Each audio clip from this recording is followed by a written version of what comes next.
everybody. Welcome back to another episode of Tarin It Up, another podcast in the wild. We are at Donner Lake. I've got Emme Hayes here of Articles in Common. So we are sitting down on the beach today at Donner, just below a dock. We've got a little room now. I think they're letting some water out. We have her dog Dakota with us. Mine are going to be so jealous I won't show them this and let them know that there was another dog here while recording because I told them I had to go to work. But I'm super stoked for this conversation because we've got something exciting coming up with Em and Articles in Common for Rome Fest, which we'll dive into that. But first, we're going to get to know Em here and learn about Articles in Common and you. So, first tell us, you're here in Truckee right now, but where do you reside? I'm in LA. Yeah. What are you doing up here in Truckee, by the way? We didn't talk about that. You were like, oh, I'm actually going to be up there. I'm like, awesome. Let's do this in person. But what brought you up here this week? Well, we come up here. I have 4 dogs, so we come up here every chance we get and just let the dogs roam. It's too hot in LA right now. It's like scorching. But yeah, and we just love it up here. It's just like, I don't know, second home. I love that. Yeah. And I mean, obviously, there's a lot to love around here. And as you guys might be able to see, it is August still, but the weather this week here did cool down. We've been getting these afternoon thunderstorms, and a bunch of rain. It was socked in a bit. You might be able to kind of tell it's clearing out, but it was a little bit cooler. So it was the first time I wore pants today and long socks in a very long time. I had a sweatshirt on, and it's what I call false fall. Because September, is around the corner, Monday or whatnot. And then kids are going back to school, Labor Day, all that, where it feels like fall because of those things. Yeah. And then we've gotten this cooler I love weather. this, though. Me too. Yeah. This has to be It's the best. amazing break from LA. Yes. It was luckily most of the summer wasn't as bad as last year. Yeah. But yeah, it's so especially when you have dogs, it's they can't do anything in the heat, Yeah, we're pretty spoiled around here with our weather. Talk about it a lot, I work at a brewery and restaurant too. Yeah. So there's a lot of people coming up from places that are much hotter. Yeah. And so when we talk about the heat, they're always like, it is not hot here, It's yeah, for us it is. And I think about okay, I don't want to go bike in the middle of the day or take the dogs out in the middle of the day. But so I can imagine somewhere where it's even hotter, how that can be hard to get out and adventure during these times of year. So for sure, it's going to be lovely to come up to a little bit cooler weather and hang out. And then we get to do this. Wow. So the best. This is amazing. All right. Well, tell us a little bit about your background. And are you from LA or Southern California, or what brought you there? No, I'm originally from Chicago, actually. I've been in LA for 12 years now. Yeah. It's been a long, I can't believe 12 years. What brought you from LA to Chicago? Part of it was work, but it was also very weather motivated because they're just, it just gets so cold in Chicago by the lake. And, yeah, and we were both kind of over it.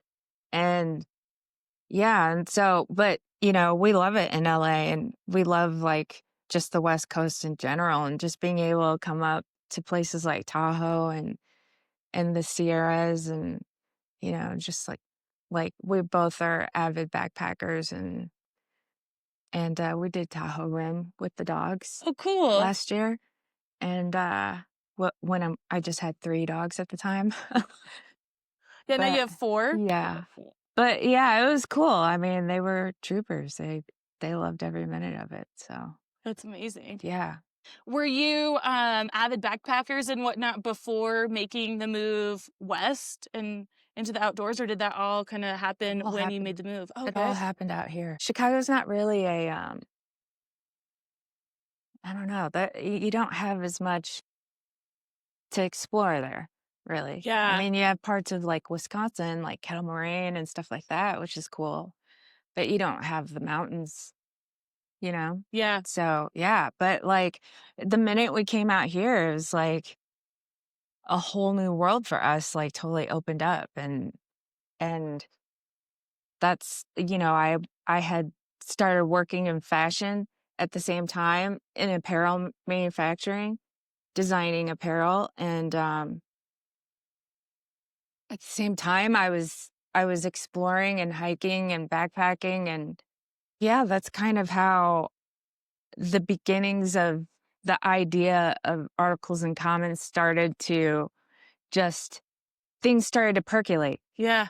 because the more time I spent working in fashion, it was like such a,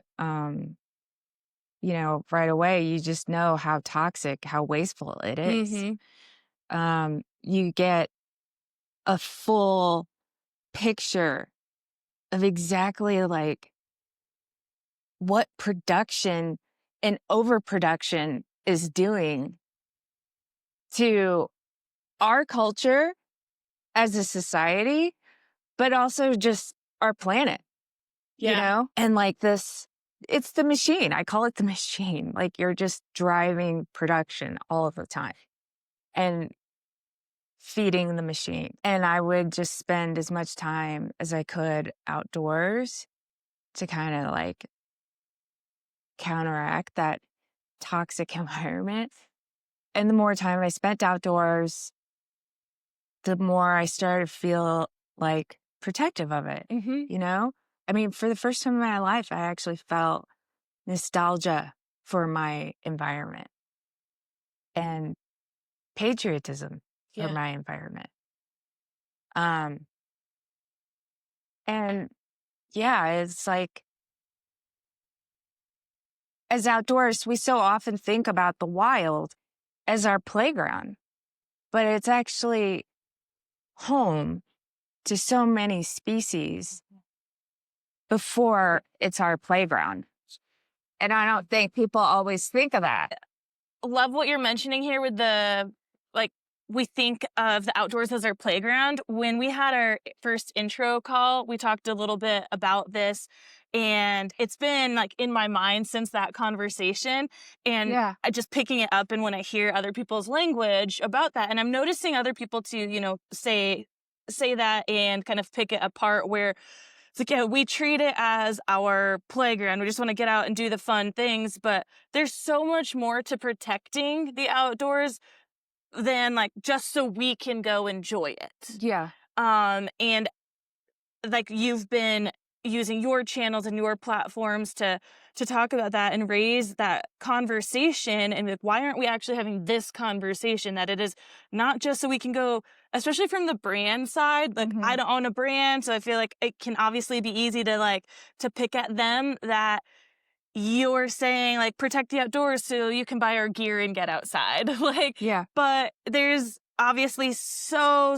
much more the animals the habitat the plants like things we have to protect first so that the outdoors are even there not just a pile of desert that is too hot to go out and play in right with no animals no plants like we need to actually think about the real protection of it for its natural environment not just so we get to enjoy it. Yeah. The outdoors is really good um, teaching stewardship, but and they're really good at advocating for access. But that is all a part of the narrative. I mean, access allows brands to exist. Mhm. Yeah. Outdoor recreation allows brands to exist. And they know that. And they use that to advantage by lobbying through nonprofits, lobbying through, their own nonprofits or big outdoor uh nonprofits, like Mhm. clearly we saw what happened with REI and Outdoor Industry Association and Outdoor Recreation Roundtable and so um and the backlash that came with that.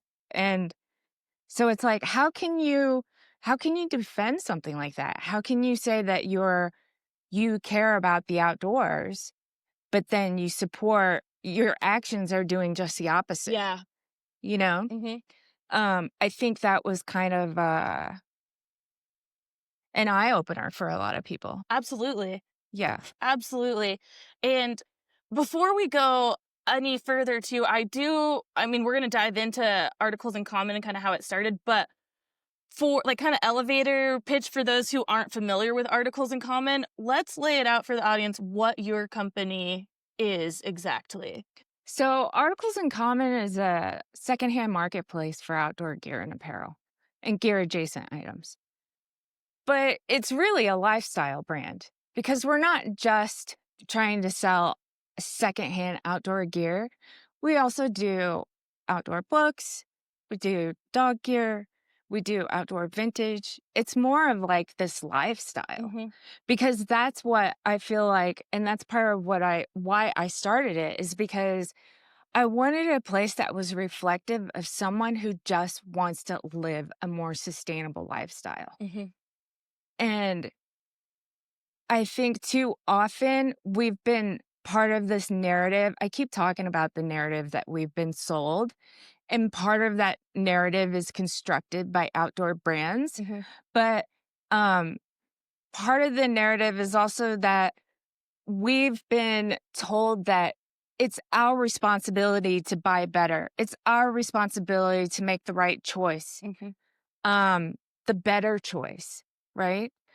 But I don't I don't of course, I believe that as humans, we have our own opportunity to be accountable for our actions and the way we live, and that it doesn't cause harm to our planet or to wildlife, right? But I don't believe in the story that we have more of an impact than these brands do. Right. And these brands need to start taking ownership and accountability for that Mhm. instead of pushing that decision onto the consumer. It's no different than what big oil did with recycling. Yeah. And they said, "Okay, you can recycle your way out of this problem," Right. which they knew was not true. Mhm. And so outdoor brands, we have the same issue. They're saying you can buy a better way out of this. You can buy recycled polyester jacket instead of, you Yeah. can buy non PFAS, non intentional PFAS. That's how they get out of that loophole. Oh. Because as long as it's labeled non intentional, they can't be held responsible if their supplier is using PFAS in their material Oh, that's without them crazy. knowing. Oh my gosh, I didn't know that. So then that puts the pressure off of them, Mhm. the brand, Yeah. and keeps it onto the actual manufacturer supplier Right. because, you know, unless you're a vertical brand, you're not actually making the stuff that you're Mhm. selling. Yep. Yeah. You know what I mean? There's not many of those. And so by vertical, you mean like a brand who is sourcing and manufacturing like everything themselves, not outsourcing anything to a third party like Right. manufacturer at all or They factory. own the whole Yeah. process, you And know? that's not, I mean, I gotta imagine that's not many brands out Yeah. there at all. No. That's gotta be, I'm sure, hard to do, and which is why people don't do it, very expensive, Yeah. but it also is what leads to so many things that are out of people's control, or it takes the liability, like Shane, off of the brand, which is also what people want. Like, how can we make the most money and not, like, be in the position to lose it all if something went wrong? Like, I Yeah. get it, it's business, but I get that's part of the problem in this country is business and the dollar come first over what's actually right. Yeah. I mean, businesses they're made to do one thing, and that is to drive profit. Yeah. That right there alone is why you cannot brand your way out of climate collapse. You Yeah. cannot brand your way out of the climate crisis. Mhm. And when you think about it in terms of that, like the outdoor industry is really not at a sustainable point right now. Yeah. It's at a very vulnerable point. And I don't think a lot of people are having that conversation in the outdoors, at least none that I've seen, you know? It's tough to have these conversations because I get as a person who, again, I don't own a brand, right? I'm not making product, and I feel like every single one of us can be hypocritical, right? We want to save the planet and or protect as much as we can, but we also fall to consumerism or everything in life because of how our society's been built. Like, it's very hard to live completely like clean, right? Yeah. And I don't think that, I don't take it as you're putting blame on anybody or saying you're doing it all completely right or anything like that. I think it's absolutely fine that we admit that we all can be better and we all can only do what we can do. How do we try and do it better? And how can these big corporations and brands do it better? And I think that with a conversation you're starting to with the outdoors being more than just our playground, and just even simply changing that language can be so impactful for consumers to Yeah. hear. Yeah. Because like you said as well, the responsibility so often is put on the consumer. Yeah. Buy this instead of that, when it's like, well, I guess really the problem is buying at all, right? We shouldn't. But again, well, how does a business survive then and drive profit and the economy and all that? It's a vicious circle and Yeah. cycle that we're in. For sure. So I don't know if there's an answer for any of it, but what do you feel that people could be doing better in these spaces to help change the narrative or the way of thinking? I think brands just need to take accountability, Yeah. and right now they just keep churning it out. Mm-hmm. And they keep, like you cannot experience the outdoors without first experiencing the brand. Mm-hmm. Like that's how closely connected they are. They've integrated themselves into every single community event, every single outdoor event, uh, everything. Mm-hmm. I mean, where do you go without having a brand try to sell you something? Right. Yeah. And I honestly think that we need to start having this conversation about what it means to truly be sustainable, because in the fact that, if North Face came up and said, okay, hey, we know that we haven't approached this the best way, but this starts now and this is what we're doing. Yeah. Instead of trying to sell you on the fact that they'll fly a helicopter out in the middle of the backcountry to give you a new rain jacket. Like, come on. I don't know if you ever saw that. Yes, I love That that you video? mentioned that. If you guys don't know out there was a viral video from the North Face, this spring or something? And Yeah. was it all like real? Like a real situation, or was this all?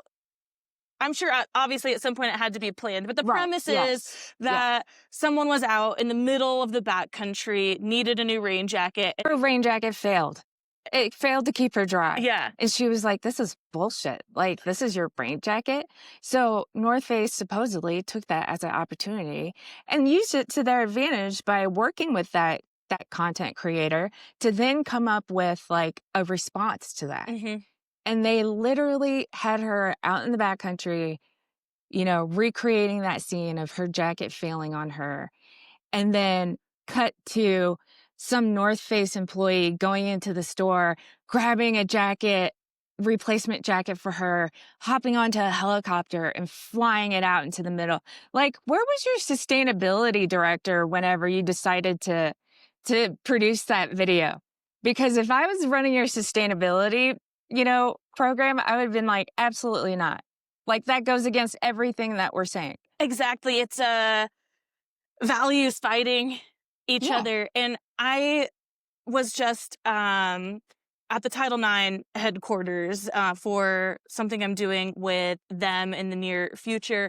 And we talked a lot about values, and I brought up, big companies, a lot of these outdoor, I mean, every brand starts small, right? Yeah. And especially the outdoor industry, they start with these like core values. Someone really loves the outdoors. They want to make gear that was better and gets them outside now. At this point in time, I think the innovation has slowed way down, right? In the 70s, 80s, whatever, when it all really started to boom and hit, there was a lot of room for growth. Now I don't think there's as much room for growth, and it's just about new colors, a slightly new style with the trend and whatnot. And maybe it's because of that the needs aren't there as much, that I feel like they're all kind of, yeah, just fighting their own values all the time. And also that's just what happens when you become a bigger business, that it is very hard to stay true to your core Yeah. values. Right. And that's where I say and think often that, yeah, most of us are hypocrites, because we say one thing and do one thing. I want to protect as much as I can, but I do ride a snowmobile and I love snowmobiling, Yeah. and we drive cars and all of that. But again, when it comes to a big brand who's shouting something to the masses and then Right. does the complete opposite, Right. well, that's a little bit different. And I think that they should be held to a different standard than Totally. the everyday Where's the consumer person. accountability in that? Yeah, yeah. You know what I mean? Like, what are you actually marketing? Hmm. And because if you're a global retailer like the North Face or Patagonia, your product line is massive, massive. And so if you're telling everybody, don't buy this jacket, if you just made one less jacket, that would have such an enormous impact compared to thousands of people not buying that one jacket. Yeah, But we're not talking about that. You know what I mean? yeah. We're not talking about producing less. Hmm. And brands ultimately feel like they can't, because they have to drive profit. Yeah, every year has to be a higher. You're bringing in more, right? And this is also a conversation I've had recently with a group of people. I'm in the Futurist Project, an Oh outdoor yeah, leadership cool. program. Yeah, And so, yeah, we talk a lot about sustainability, advocacy, and yeah, having these conversations, because a lot of folks in that program are like work with brands, and it's part of the everyday conversation, especially in the outdoors right now. But it is, yeah, how on earth it feels so much like, especially from the consumer side, like, can we just please take a pause, right? And you can't pitch that to anybody in sales and the higher ups in the company, because yeah, we understand like your sales every year, they want it to be more than the last. That's the goal. yeah. But it is like, does it have to be like, where is the just like, I don't want to say like just survive mode, but like you can pay your people, your company can survive without it always growing, right? It seems Hmm. that every year it has to grow, but why do we have to grow every year? Why can't things just be a nice straight line, green, we're good? Because investors want their money. Yeah, yeah. So, but the other thing that I want to point out in this narrative that we're sold, we talked about how brands they they they really try to control every aspect, every touch point that a person has with the outdoors, right? Hmm. Hmm. But that also includes this this culture of elitism, of like always having to it's exploiting this feeling of not being enough, or wanting to be the best, Hmm. wanting to be the the greatest, Hmm. you know? And it's all psychology. Yeah. I mean, it's something that Nike's been doing forever. With Tiger Woods and Michael Jordan, you have North Face with Alex Honnold. Hmm. You know what I mean? And it's like they use athletes as a way to support and drive that narrative. Hmm. That if you want to be like them, if you want to be the greatest and the best, then this is your way to buy into that. Yeah. Wear this Yeah. shoe, this shirt, this whatever, and thinking of skis or snowboards or equipment at all, I think this is when I really realized um, how it's all a false kind of narrative is when it comes to pro models for like skis or snowboards. Yeah. You might be buying someone's like pro model and their design. That is not the board or skis that that professional is riding. They are riding one that was custom built for them, has carbon stringers in it or something. And the one you're buying off the shelf at your local ski shop is not the one that they're taking out and riding. It's just the same shape. Yeah. But odds are, so there is something in that is not for the everyday consumer because, yeah, this professional skier, snowboarder needs that stiffer board or something way more specific that the everyday consumer doesn't. So again, it's just the graphic or the shape or something that makes it their own. But you think that you're riding the same thing they are. Yeah. That's why it's called the pro model. And obviously, until, yes, you learn a little bit more, but the majority of people don't know that. They're not as immersed into whatever the sport is to know. And so, yeah, it's just, again, that false, like, oh, well, look at this person. You want to be like them, ride this board. And it's like, nope, that's not going to do it. And you know what? Like, what's so ironic, if you take the example with Alex Honnold and the North Face, Mhm. right? He didn't climb El Cap in a brand new pair of North Face shoes. Yeah. You know what I mean? Yeah. Like, he didn't climb El Cap in like the latest drop from the North Face. Yeah. It's like, you don't need those things to excel. Yeah. You don't need the latest and greatest to excel. Mm-hmm. You don't need those things to even have a true connection to the outdoors. Mm-hmm.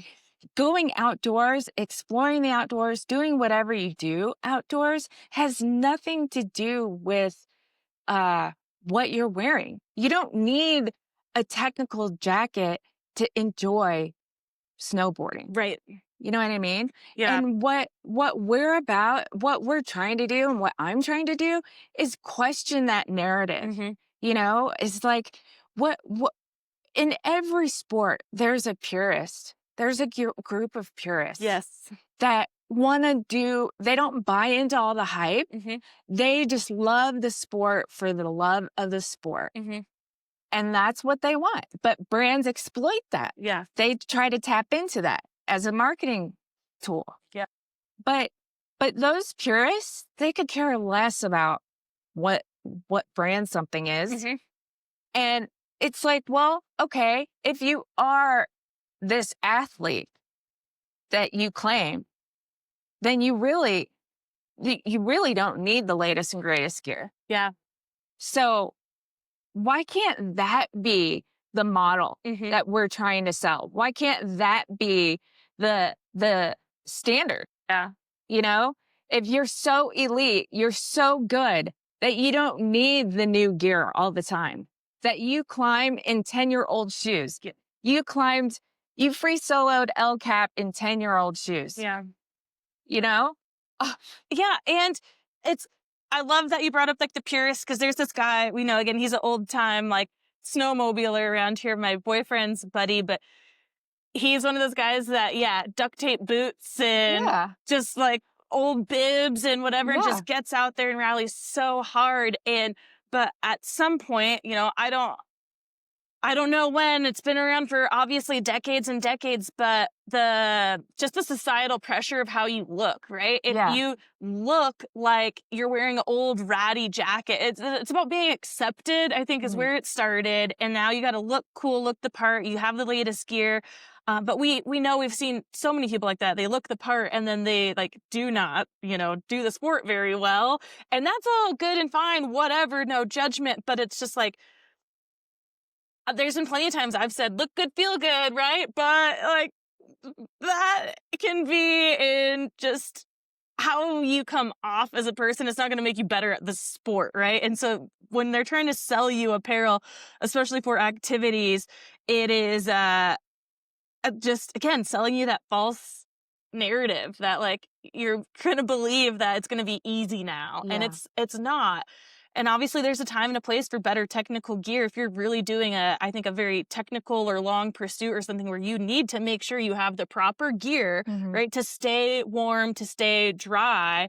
But that isn't always the newest and latest and greatest if you Right. also learn how to take care of your gear, because Right. there are many people that don't even wash their jackets because they think that's going to deteriorate it, which obviously in a way it does, but getting that dirt out of those pores and things of your jacket, learning how to wash and take care of your gear actually can extend the lifetime.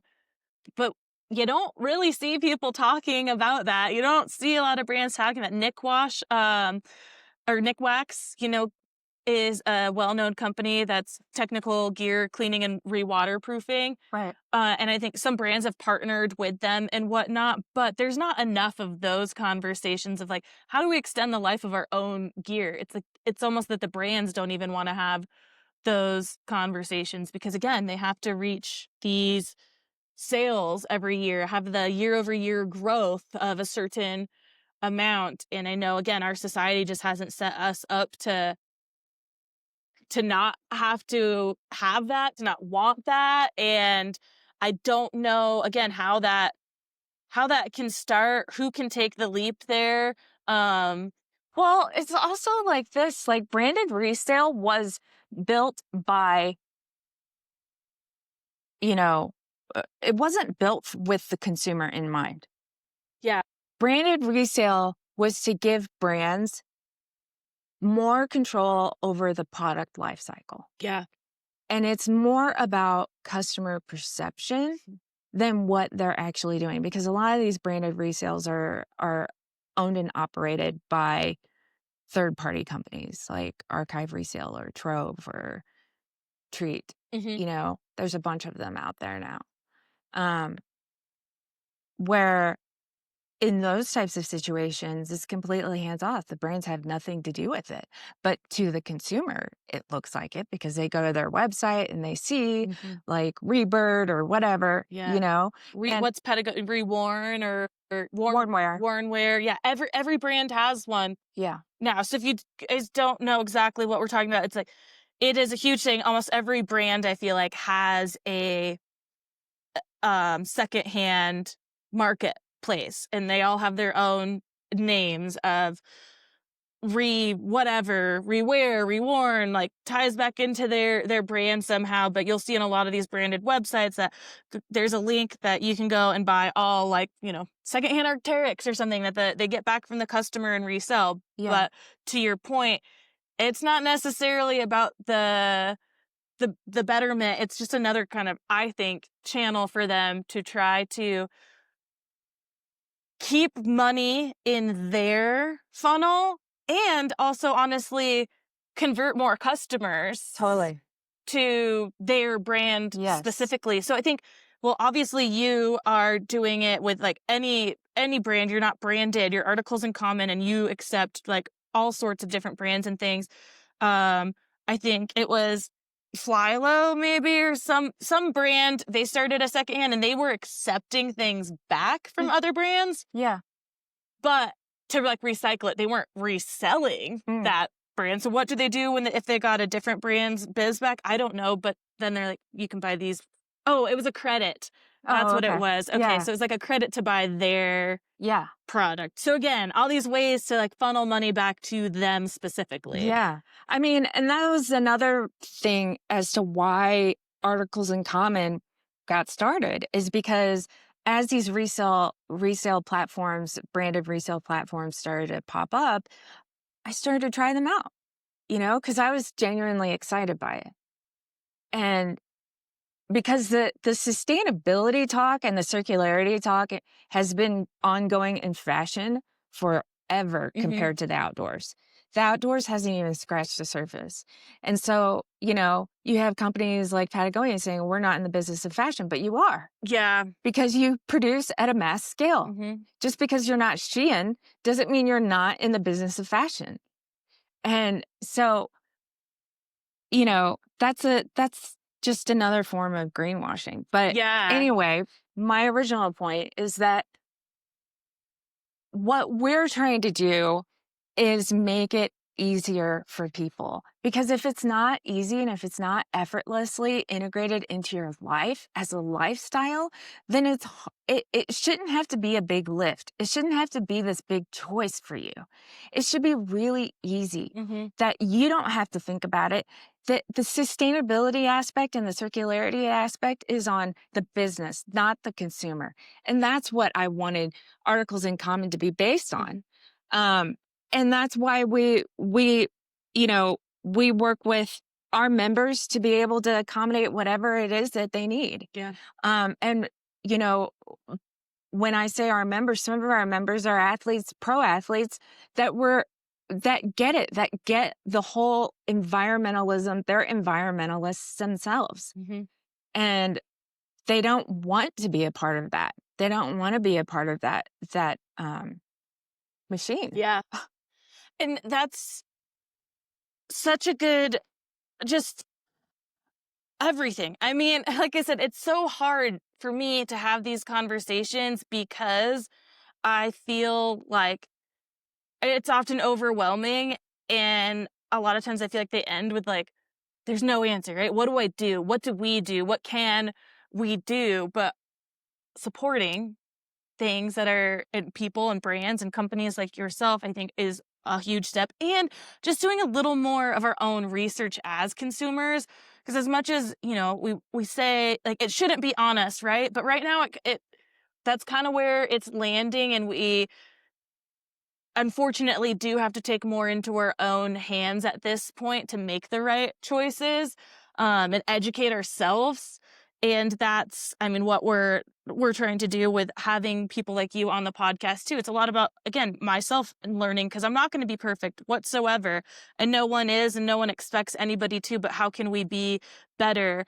And so we've talked about Articles in Common and being a secondhand resale shop, and the differences kind of between you or a branded resale is that you don't take from only specific brands. But tell everyone how exactly Articles in Common works, and how, if there are people out there who have gear or whatnot, they want to get to you and be a part of, like, a member, or just get rid of their things in a more sustainable way, because it's not always easy to taking things to a thrift shop isn't always the answer either, because at a certain point, the thrift shop has to get rid of things, and then what, right? So, Yeah. yeah, let us know how exactly Articles in Common works on the resale side.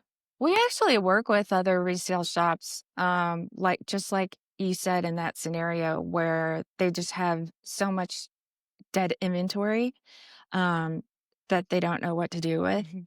And a lot of times they'll either donate or resell it to us at bulk. And so, I mean, that's a part of our wholesale offering, which is with we have a membership, WildUp membership, where and this is more geared towards people with a lot of gear. Mhm. So, and they don't want to do all the work of listing the gear themselves and dealing with all of that because it is a lot of work. Um, but yeah, and so WildUp is really like a full service resale program, and where we literally pick up all your stuff. We handle the process and we handle the cleaning, we handle the photographing of it, and all the time intensive research of getting all the technical details about the gear, about the products online. But then what's also really great is that we're able to optimize, um, all these listings for our members. And membership is $98 a year, which is like literally nothing. Um, and yeah, and it sells faster Yeah. because we're doing cross-platform selling. Okay. Um, and but we recently started Wild Up Plus, which is catering more to outdoor outfitters and outdoor nonprofits like Knowles or Outward Bound, organizations like that, or even smaller ones. It doesn't have to be some big operation in order for us to work with them. Um, and that's really just to give these nonprofits and smaller shops a way to get rid of their gear. Um, And what we're doing with this gear, this end of life gear, for example, we collect a lot of rental fleet shoes from climbing gyms in SoCal. And so we're currently working on applying for grants to get funding um, to be able to sort these materials, separate the materials from these rental shoes, and get that material upcycled. But the problem right now is one, there's not rubber's just like any other commodity. Like it doesn't, but unlike aluminum or glass or something like that, it doesn't hold or retain its value.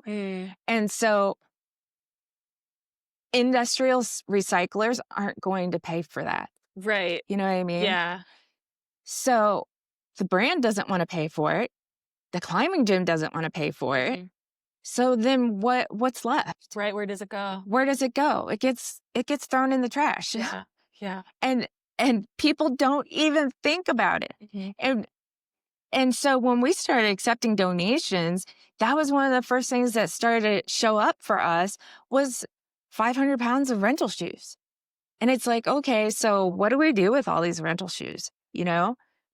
And so we've been talking to people like Vibram and talking to people like TerraCycle to figure out like, how do we do this? You know, how do we come together and just, because it's not impossible. It's not like we can't do it. Right. It's totally feasible for us to separate the rubber from the shoes and get that rubber upcycled.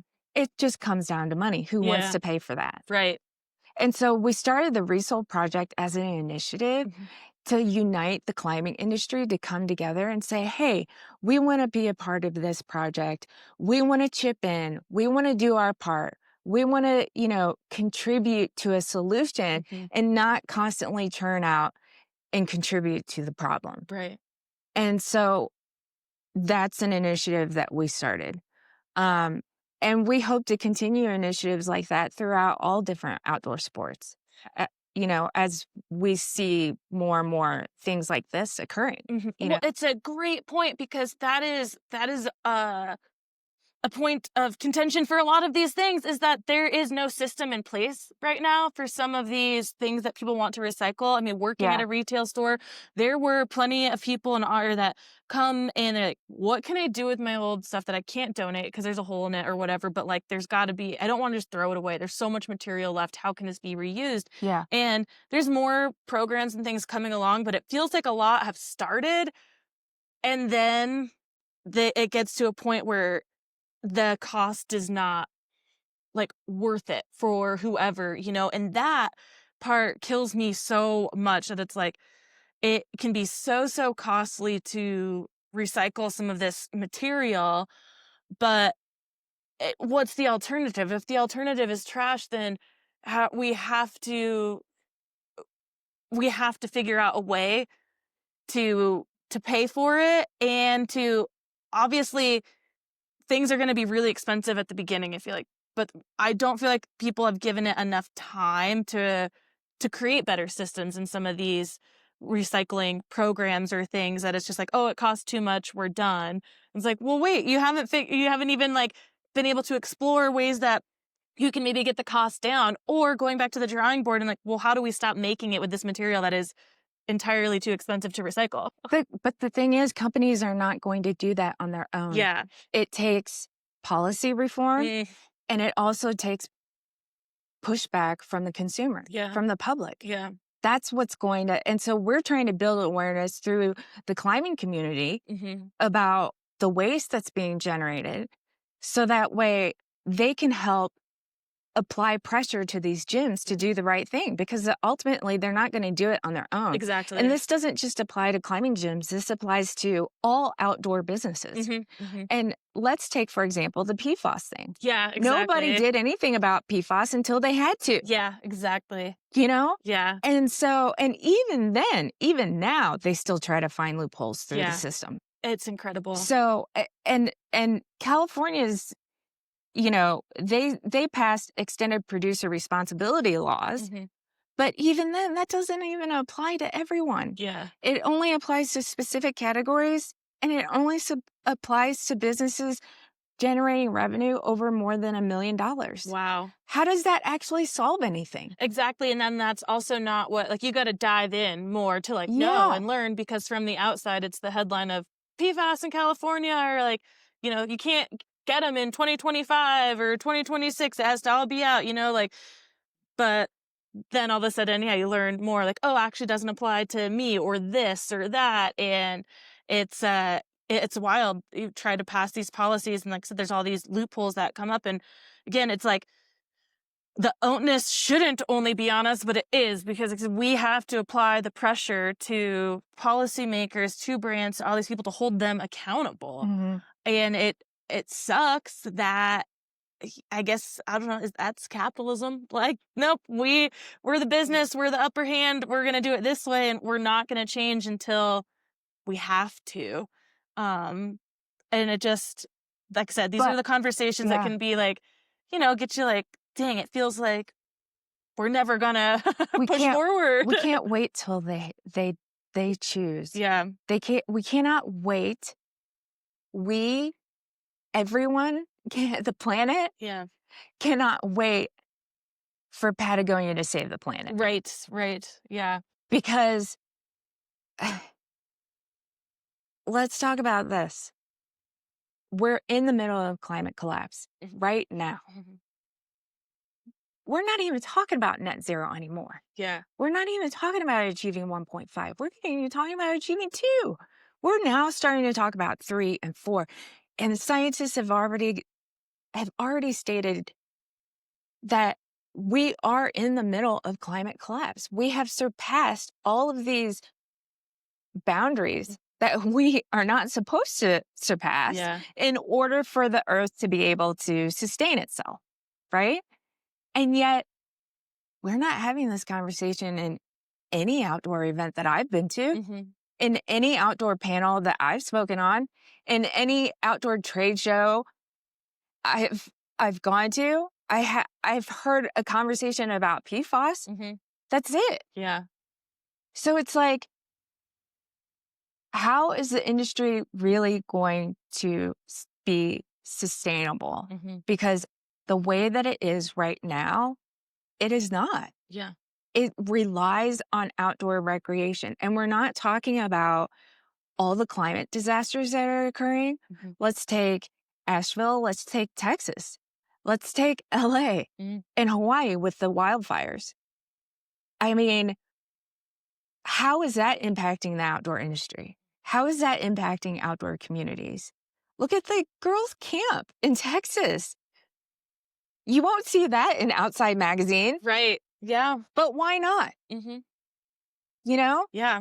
I mean, I get really intense about it, and I try not to, because I feel like intensity kind of like, some people focus on the intensity of the message rather than the message itself. Yeah. Um, but it's hard, it's hard not to, because you see all these things and you're asking all these questions like, well, why is this happening? And we can't wait for businesses to solve these problems, because they're all trying to solve them interdependently. Mm-hmm. How do you solve a problem that requires circularity interdependent from one another? Right. You can't do that. Yeah. Outdoors should be talking to fashion sustainability experts, because they've been in it longer. They've been doing this longer. And it all comes from the same place. Mm-hmm. Whether they want to admit it or not, it all comes from the same source. Exactly. So, you know, um, for example, Everlane, they use Econol material for like their base layers, their bras and underwear. Mm-hmm. Anybody else producing sustainable underwear is using Econol. Econol is also a really common material in outdoor outerwear. So it's all coming from the same place. Yeah. And I love this part of the conversation too, because I do feel like, with just, again, the way we're structured in our society and things, that it feels that everything has to be one against the other, Yeah. instead of collaboration. Right. And it's like, for these kinds of things, like when it comes to climate crisis and whatnot, it cannot just be this brand who's doing it right and doing it best. Like, we need to share resources. We need to talk about like how we can all do this together. And if everyone's part of the same, like, comes together to create these better recycling or whatever programs, sustainability, like, that's way better than you having your own special, like, branded thing that you do, and you're gatekeeping sustainability. Like, what? And I also love that you brought up fashion has been doing this and talking about it for so much longer because of my own ignorance, not being in that world at all. This is something that came up again recently in the last few months with my futurist cohort, a gal who was in the fashion industry for a while. She's like, I brought this up in a question that we had, like, the outdoors is doing all this, but like, why don't we hear it from anywhere else? Like, we need people who are not just in the outdoors to talk about sustainability. How do we get these bigger, everyday kind of household brands or something to talk about it? She's like, well, it has been a conversation in fashion for a long time. And so again, like, that was my ignorance of not being in that world, but it still then feels like it's in this side of fashion or this side of outdoors, but where is the conversations that need to be had, like literally Old Navy and at the malls, right? The everyday people. How do we get this message through to people who are not immersed so much in one industry? I think that for me is the part that's frustrating and hard to figure out, but it would help if big brands like the North Face, Patagonia, that are part of like more everyday general consumers, like, talking about it in a different way, not just like, In a real way. yeah, exactly. Not just buy this piece, it's more sustainable, but really Yeah. talking about what the problem is, not just talking about the problem so it sells their next product. Exactly. And I mean, does the message from the director of sustainability at the North Face really resonate with the everyday outdoorist? Right. I don't think so. Yeah. It doesn't resonate with me. Mm-hmm. You know, if I go to OR and, someone from OIA is talking about PFAS, does that really resonate? Mm-hmm. Not really, you know? But if we had people, real people, not fake people, I'm not Yeah, saying that yeah. they're fake, but if we had real conversation, and by real, I mean like what we're having, Mm-hmm. that we're not afraid by what a brand might do, or that they might drop their sponsorship to your event or to your publication, and that's why you don't want to produce these types of stories Yeah. and have the real conversation, because you don't want to risk losing that brand partnership Yeah. and that revenue, right? Mm-hmm. And that's where independent media really plays a big part. Independent media like you, like Meg, Yeah. just everyone. Because even take Field Mag. You're not going to see an article about the climate collapse in Field Mag. Yeah. Nobody wants to touch that. Yeah. And so we started another initiative called Wild for Climate to address this, Mm-hmm. to bring independent voices together that want to focus on telling the stories without having this A gatekeeper bias. that Yeah. says, no, we're not going to produce that. Mm-hmm. No. North Face is our main sponsor. Patagonia is our main sponsor. Arc'teryx is our main sponsor. We are not touching that story. Mm-hmm. Like, so Wild for Climate is really an incubator, and it's still in the process, and we're going to launch soon, but it's a Kickstarter. So that way anybody can help support these different stories and get them produced, Mm-hmm. whether that's editorial, whether that's film, short story, whatever. So that way these writers and these creators can talk freely and say what they need to say, what needs to be said. Yeah. I think that's huge. And I mean, I think anyone out there listening, whether you're immersed in like the outdoor climate conversation or know about it, whatever it is, I think we all know in today's world how media and the news has just been so awful the last, I don't know, decade, probably longer, much longer, obviously. But it's become more of a conversation. I think that we're realizing, like, no, we need to find independent news and media because every mass media channel is biased, right? You're Yes. that we know over the recent years, especially with the news, like, your Fox News, your CNN, your NBC, whatever, has a different, you see different things on those channels because of what feeds into their audience or their beliefs or whatnot. And the conversation around independent media as a whole, I think, has become more widespread, and it is just so important to have it and to protect independent media because, again, they're the first ones to go down because they don't have money and funds behind them. So they are getting taken down. Stories aren't published, or, people are going after them, trying to quiet them, Mhm. basically. Mhm. And I think that's an amazing initiative that you're starting to, within the outdoor industry, is have a place for these folks to be able to talk about what's actually going on Mhm. and not just protecting the person behind The it with brand. money. Yeah, Yeah. for sure. I mean, like, the other thing is that just to add to that is we all know how powerful the outdoor industry is. It's a $1.2 trillion industry. We saw firsthand how much power we have with BLM lands, Yeah. you know, uh, in the big, beautiful bill, Hmm. right? Hmm. And how the outdoor industry came together to, to, you know, stall that. Yeah. Why can't we do that for we could apply that momentum, that effort, that unity to so many issues, to so many climate issues, to so many wildlife, wild environment issues, habitat issues.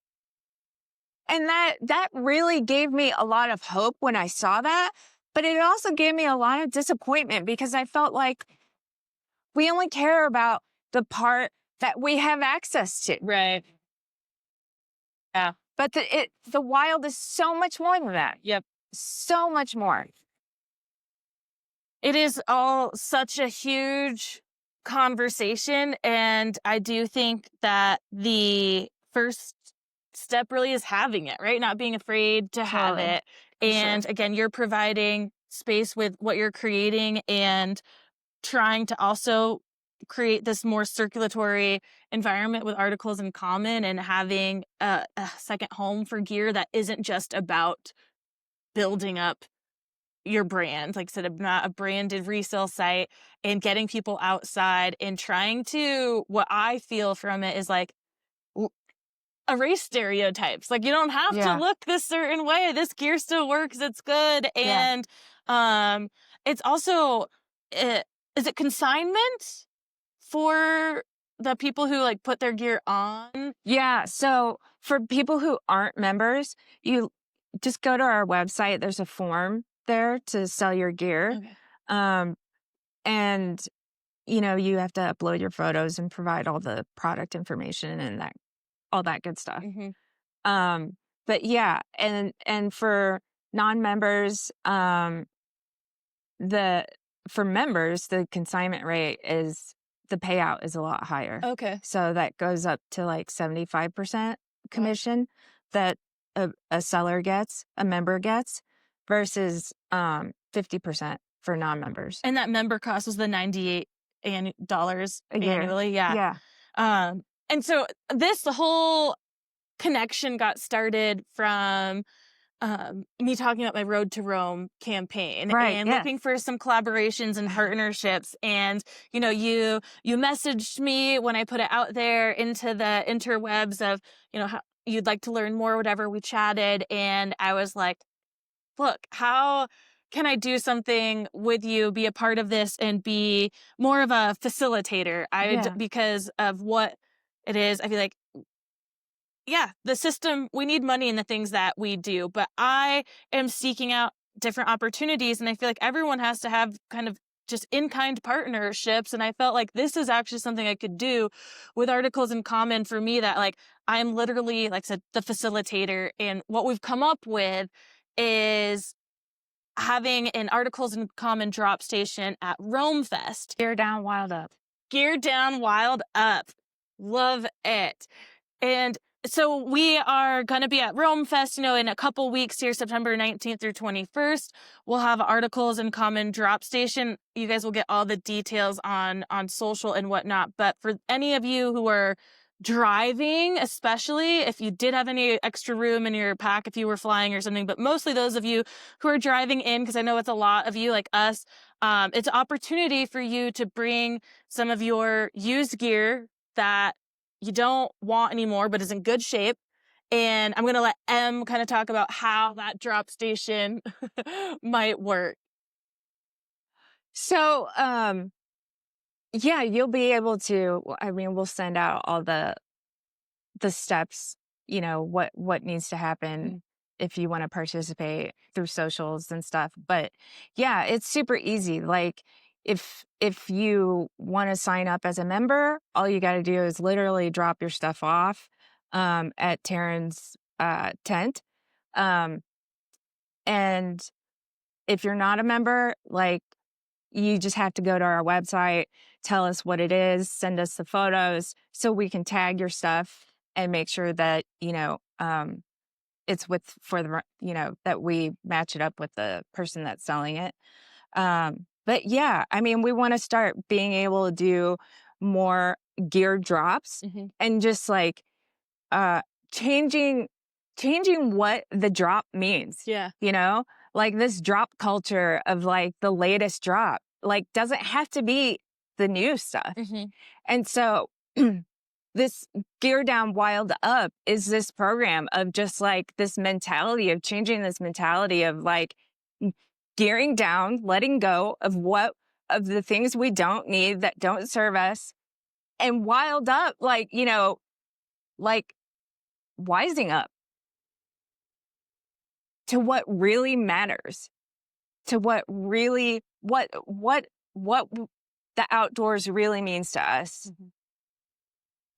And yeah, that's what it is. And so we're kicking it off with you at Rome, but this is just the beginning of Gear Down Wild Up. We're going to be doing this at more outdoor events, to use these events as a drop point for people who want to be a part of it, to be a part of the movement. It's not even about, we get so many people that are like, I just think this is so cool. I just want to donate something. I don't even care. Yeah, that's where I was like, I don't want to even be in the middle of like, getting any kickback of any sort. I just want to, like, how can I facilitate and help be there to spread the word on what you're doing? Yeah. Because I think it's so important. And a lot of people want that opportunity, like you're saying, to like just get rid of their stuff that they don't need, doesn't serve them, but know that it has a better opportunity to get in the right hands rather than, like I said, just dropping at a thrift store. Like, we have pretty good thrift stores here in Truckee, considering we're an outdoor community, and a lot of people shop through those, and I think it ends up in amazing hands. But a lot of people don't, and it does end up somewhere like a Goodwill that it's just gonna also sit and then go into that, whatever their system is for getting rid of the things that don't sell. I mean, like you said earlier, like, what can people do, in their own life with their own gear? And you talked about taking care of your gear. That's one thing. You can also just start repairing your own gear. Yeah. And learning how, right? I mean, there's a lot of people learning how to make their own gear. Yeah. You can learn how to repair your own gear. Instead of MYOG, it's RYOG. I love that. Right? Yeah. And so, like, let's start that. Yeah. That would be awesome. But we're also working on building out a online directory for people who just need to find a repair person in their town. I love that. So the resale project on our website, people can go to find shoe cobblers to repair their shoes in their area, but now we're also building a repair directory. So it's really to unite all the people that have a repair business, and to give them space, because the outdoor industry isn't doing that. Yeah. We want to create space. We need to create space for resale and repair in the outdoor industry, because that's the direction it's going to have to take. Yeah. Absolutely. You know? I love that. And that's so cool. I put together a like repair night. It wasn't the hit that I thought it would be, but I'm not giving up and want to do more. But one of the ideas for that repair night, we had no-sew patches, and I Oh, had some cool. like pencils to just, a zipper trick, like rub the graphite along a zipper for more smooth zipping. But if I had the time or capacity to build this event bigger, which I want to in the future, it was to find a local seamstress or someone who could teach some simple skills for, like, a button or a tiny hole, like if it couldn't just be covered by a patch, something like that. But anyways, I love everything you're doing, and with Articles in Common, like, there's so many components to it and whatnot that I think are amazing and that we need to get out there.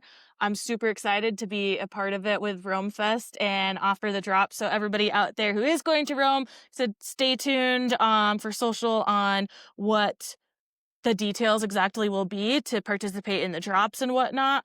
And then, find us there too to learn more, because you can always send stuff to Articles in Common when you get home. If you didn't have the chance to bring it to Rome, we just want to get the word out there more about what you're doing. But before we get out of here, is there anything you want to leave the audience with that you haven't yet? I think we covered it all, honestly. I mean, just if there's one thing, is just thinking more about your connection to the outdoors when you're there, when you're out doing the thing that you do. It's just like really taking the time, taking a few minutes to just be by yourself, and just take it all in, because that's what it's about. Yeah, I love it. Yeah. I love it. Thanks. Well, thank you Thank so you. much for joining me today out here Yeah. on Donner. And This was awesome. yeah, I'm really excited, like I said, to just continue to collaborate and to chat and to see what you're doing, and also for our drop at Rome. So Yeah. So excited. thanks everybody out there for listening, for watching, and we'll see you next week. Quick note for those of you going to Rome Fest. Em has graciously offered a little promotion that if you drop 3+ pieces of gear off at Rome Fest, you'll get entered to win a WildUp membership or curated resale credit. So bring your stuff, drop it off at the box. Don't forget to sign up first through the website to make the process easier, but we'll be there to help you along the way if you need it.